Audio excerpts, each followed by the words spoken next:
U shape ambush అంటారు దాన్ని. U shape ambush అంటే ఒక మనకు బలమైన ఏరియాకి పోలీసులు వాళ్ళని పారామిలిటరీ వాళ్ళని రప్పించడం. దీన్నే గెరిల్లా పోరాటం టాక్టిక్స్ అంటారు. గెరిల్లా పోరాటంలో టాక్టిక్స్ ఏంటంటే మనం బలంగా ఉన్న ప్లేస్కి ఎనిమిని రప్పించాలి, ఎనిమి బలంగా ఉన్న ప్లేస్కి మనం సడన్ సర్ప్రైజ్ అటాక్ చేసి మళ్ళీ మన బలమైన ప్లేస్లోకి వచ్చేయాలి అనేది one of the tactics of guerrilla warfare. అది హిడ్మా బాగా ఆరితేరి. హిడ్మా ఏం చేస్తాడంటే ఒక యూ షేప్ లో ఉండే ఒక ప్రాంతాన్ని ఎంచుకొని అక్కడ ఎవరినన్నా చంపడమో కొట్టడమో చేస్తారు. అప్పుడు ఏమవుతుందంటే ఇక్కడ మావోయిస్టులు ఉన్నారని చెప్పి పారామిలిటరీ అక్కడికి వస్తారు. అక్కడికి వస్తారని ముందే తెలుసు కాబట్టి వీళ్ళు యూ షేప్ లో కమ్ముకొని ఉంటారు. మొత్తం ఒక 200-300 మంది మావోయిస్టులను తీసుకొని యూ షేప్ లో పెట్టుకొని ఒకవైపు కొండలు ఉండే వైపు చూసుకుంటారు, అటు పోలేరు.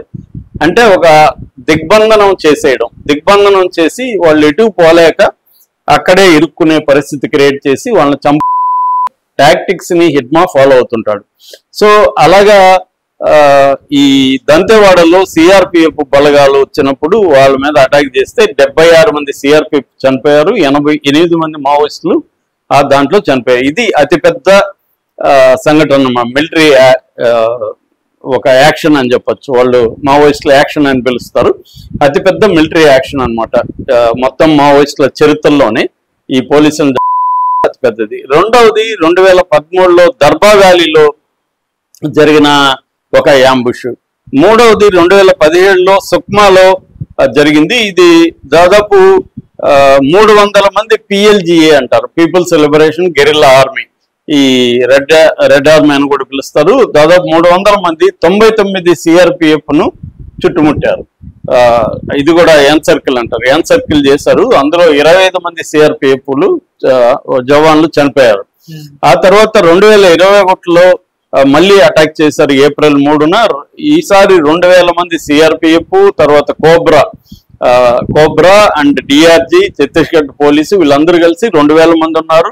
వాళ్ళ మీదకి వీళ్ళు 40 మంది మెరికల్ లాంటి వాళ్ళు అటాక్ చేసి ఇందాక చెప్పినట్టుగా ఎనిమి స్ట్రాంగ్ హోల్డ్ లో మనం హిట్ అండ్ రన్ అంటారు, కొట్టడం పారిపోవడం అన్న ఒక పద్ధతిలో, గెరిల్లా పద్ధతిలో వీళ్ళు వెళ్ళి అటాక్ చేస్తే 4 గంటల సేపు పోరాటం జరిగింది. 23 మంది మిలిటరీకి సంబంధించిన వాళ్ళు, పోలీసులకు సంబంధించిన వాళ్ళు చనిపోయారు. అలాగా హిడ్మా దాదాపు 26-27 యాక్షన్లలో ఒక 200 మంది పైగా పోలీసులు కావచ్చు, పారామిలిటరీ ఫోర్సులు కావచ్చు.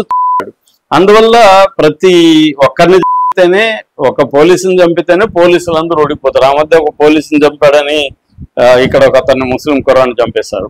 అలాగా 200 మంది హిడ్మాని వాళ్ళు సహిస్తారా? సహించేది. మామూలుగా అయితే గవర్నమెంట్, సెంట్రల్ గవర్నమెంట్ కూడా వీళ్ళు సరెండర్ అయితేనే మంచిది, సింబాలిక్ గా సరెండర్ అయిపోతే బాగుంటుందని కోరుకున్నారు. కానీ ఈ పోలీస్ ఆఫీసర్లు కావచ్చు, లేకపోతే మిలిటరీ ఆఫీసర్లు కావచ్చు, ప్రతి జవాను రక్తం ఉడికిపోతుంది. హిడ్మా అంటే రేపు పొద్దున ఇతను సరెండర్ అయితే మనం ఇతనికి సలాములు కొట్టాలి, మనం ప్రైజులు ఇవ్వాలి. ఇది అవసరమా మనకు? మన ఇంతమందిని చంపాడు కాబట్టి అతను బతకడానికి వీల్లేదు అన్నట్టుగా వీళ్ళు డిసైడ్ అయ్యారని, అందుకే సరెండర్ అవడానికి వచ్చిన అతన్ని పట్టుకొని కాల్ చేశారనేది చెబుతున్నారు. ఇది ఎప్పటికీ కూడా తేలదు, ఆరోపణగానే మిగిలిపోతుంది. ఎందుకంటే ఇట్లాంటివి గతంలో కూడా కొన్ని 100 సంఘటనలు పోలీసులు కావచ్చు, పారామిలిటరీ కావచ్చు పట్టుకొని చంపేస్తున్న సంఘటనలు కొన్ని 100 అయితే ఉంటాయి. కానీ ఏది కూడా తేలిన పరిస్థితి లేదు. ఎందుకంటే చట్టం అనేది ఎలా తెలుస్తుంది? వాళ్ళు మేము ఎన్కౌంటర్లో చంపే ఉంటాం కాదని ఎలా నిరూపించాలి? సో నిరూపించే పరిస్థితి లేదు. పౌరకుల సంఘాలు మాట్లాడాల్సిందే, లేకపోతే ఎవరన్నా సింపథైజర్ మాట్లాడాల్సింది తప్ప అంతకంటే ఏమీ జరిగే పరిస్థితి అయితే లేదు.